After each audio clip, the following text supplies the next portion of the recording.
With us today is Lori Wyndham. She is the attorney for Hobby Lobby, and she's here to share her reaction to today's ruling in favor of Hobby Lobby, the company that you've been representing, Lori, in this highly contentious fight that's garnered a lot of attention. Tell me what your reaction is. We are thrilled with the court's decision today. We think this is a great day for religious freedom. The court reaffirmed that American families don't give up their constitutional right to religious freedom just because they open a family business.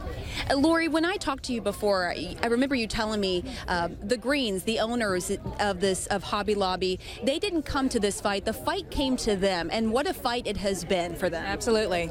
Yes, it certainly has. This wasn't something the Greens wanted to do, taking on the federal government, taking it all the way to the Supreme Court, but it's something they believe they had no choice but to do. The government was requiring them to do something that violated their faith. They have always tried to run this company according to their faith. That's why they pay their employees double minimum wage. That's why they give their employees a day off on Sundays. And so they just want to continue what they have always done. But Lori, let's look at the other side of this. And we heard the demonstrators today saying, look, the employers should stay out of our business, that this decision will now essentially bring the employer into what should be a very private decision-making process between a woman and her doctor, now that the justices ruled that Hobby Lobby no longer has to cover 4 types of contraception. What do you have to say to the other side? Hobby Lobby would love to stay out of this and leave this decision to a woman and her doctor. It's the federal government that told them that they had to be involved and cover these things, even though they violated the Green family's faith. What the Supreme Court said today is that the government has a lot of different options before it and a lot of different ways to get these 4 contraceptives to these women without involving the Green family.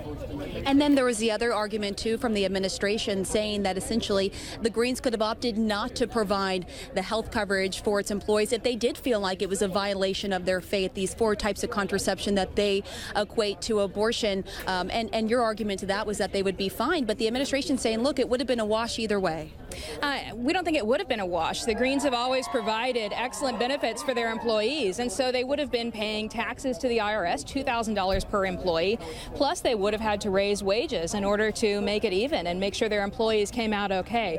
So that still would have been a substantial burden. Obviously, the Supreme Court did not buy that argument today. They found this was a burden on the Green family's religious exercise, and I think it's a very common sense ruling. You shouldn't cut off health insurance for all your employees just to make sure that some people get 4 drugs.